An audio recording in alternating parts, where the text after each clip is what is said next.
حضور صلی اللہ علیہ وسلم کی حضرت ابو ذر کو نصیحتیں۔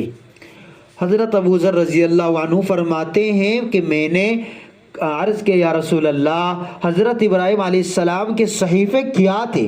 آپ نے فرمایا ان صحیفوں میں صرف مثالیں اور نصیحتیں تھی، جیسے کہ ان میں ایک مضمون یہ بھی تھا کہ اے مسلط ہونے والے بادشاہ جسے آزمائش میں ڈالا جا چکا ہے اور جو دھوکے میں پڑا ہوا ہے، میں نے تجھے اس لیے نہیں بھیجا تھا کہ تو جمع کر کے دنیا کے ڈھیر لگا لے، میں تو تجھے اس لیے بھیجا تھا کہ تو مظلوم کی بد دعا کو میرے پاس نہ آنے دے، کیونکہ جب کسی مظلوم کی بد دعا میرے پاس پہنچ جاتی ہے تو پھر میں اسے رد نہیں کرتا، چاہے وہ مظلوم کافر ہی کیوں نہ ہو۔ اور جب تک عقل مند آدمی کی عقل مغلوب نہ ہو جائے اس وقت تک اسے چاہیے کہ وہ اپنے اوقات کی تقسیم کرے۔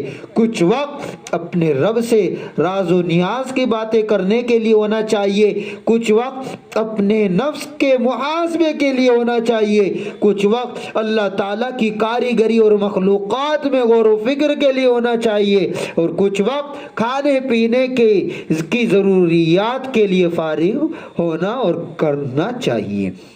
عقل مند کو چاہیے کہ صرف 3 کاموں کے لیے سفر کرے، یا تو آخرت کا توشک بنانے کے لیے، یا اپنی معاش ٹھیک کرنے کے لیے، یا کسی حلال لذت اور راحت کو حاصل کرنے کے لیے۔ اور عقل مند کو چاہیے کہ وہ اپنے زمانے کے حالات پر نگاہ رکھے اور اپنی حالت کی طرف متوجہ رہے، اپنی زبان کی حفاظت کرے، جو بھی اپنی گفتگو کا اپنے عمل سے محاسبہ کرے گا کہ جو میں بات کرتا ہوں آیا اس کے مطابق عمل بھی کرتا ہوں تو وہ کوئی بیکار بات نہیں کرے گا بلکہ صرف مقصد کی بات کرے گا۔ حضرت ابو ذر نے کہا کہ میں نے عرض کیا یا رسول اللہ، حضرت موسیٰ علیہ السلام کے صحیفے کیا تھے؟ آپ صلی اللہ علیہ وآلہ وسلم نے فرمایا ان میں سب عبرت کی باتیں تھیں۔ حضرت موسیٰ کے صحیفوں میں عبرت کی بات ہے، حضرت ابراہیم کے صحیفوں میں ان میں مثالیں تھی، تو حضرت موسیٰ کے صحیفوں میں عبرت کی مثالیں اور عبرت کی باتیں تھی، جیسے ان میں ایک مضمون یہ تھا مجھے اس آدمی پر تعجب ہے جسے موت کا یقین ہے اور پھر بھی وہ خوش ہوتا ہے، مجھے تعجب ہے اس آدمی پر جسے جہنم کا یقین ہے اور پھر وہ ہنستا ہے، مجھے اس آدمی پر تعجب ہے جسے تقدیر کا یقین ہے اور پھر وہ اپنے آپ کو بلا ضرورت تھکاتا ہے، مجھے اس آدمی پر تعجب ہے جس نے دنیا کو دیکھا اور یہ بھی دیکھا کہ دنیا آنی جانی چیز ہے، ایک جگہ پر رہتی نہیں ہے، آج کا امیر کل کا فقیر ہے، اور پھر یہ مطمئن ہو کر اس سے دل لگاتا ہے، مجھے اس آدمی پر بھی تعجب ہے جسے کل قیامت کے حساب و کتاب پر یقین ہے کہ ضرور وہ گھڑی آ کر رہے گی اور پھر وہ عمل نہیں کرتا، یعنی یقین بھی ہے، یہ کیسا یقین ہے تو اس پر تعجب ہے۔ میں نے عرض کیا رسول اللہ اب مجھے کچھ اور بھی وصیت فرما دیجئے۔ آپ نے فرمایا میں تمہیں اللہ تعالیٰ سے ڈرنے کی وصیت کرتا ہوں کہ کیونکہ یہ تمام کاموں کی جڑ ہے۔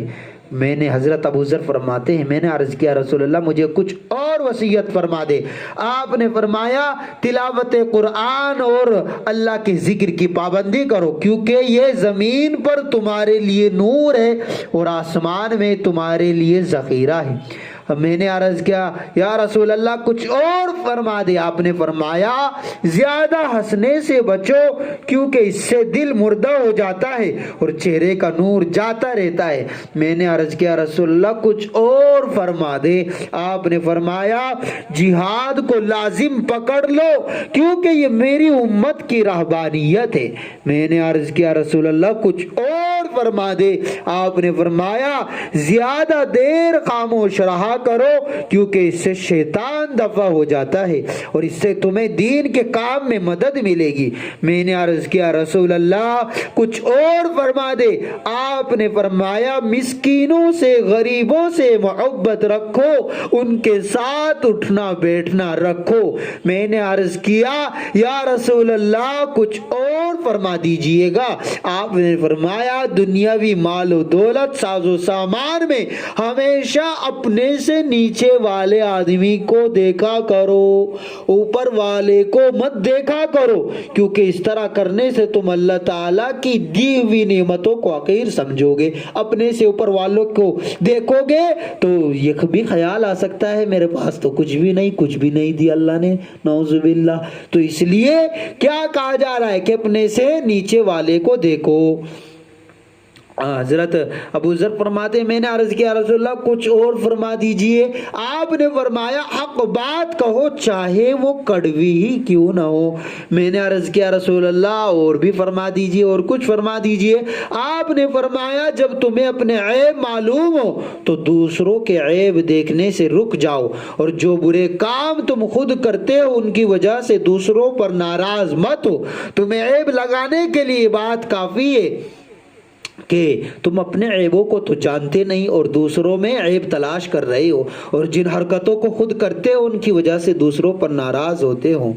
پھر حضور نے میرے سینے پر ہاتھ مار کر کہا اے ابو ذر، حسن تدبیر کے برابر کوئی عقل مندی نہیں، اور ناجائز اور مشتبہ اور نامناسب کاموں سے رکنے کے برابر کوئی تقوی نہیں، اور حسن اخلاق جیسی کوئی خاندانی شرافت نہیں۔ اللہ تبارک و تعالی ان 10 نصیحت و بشکل وصیت پر ہمیں بھی عمل کی توفیق عطا فرمائے۔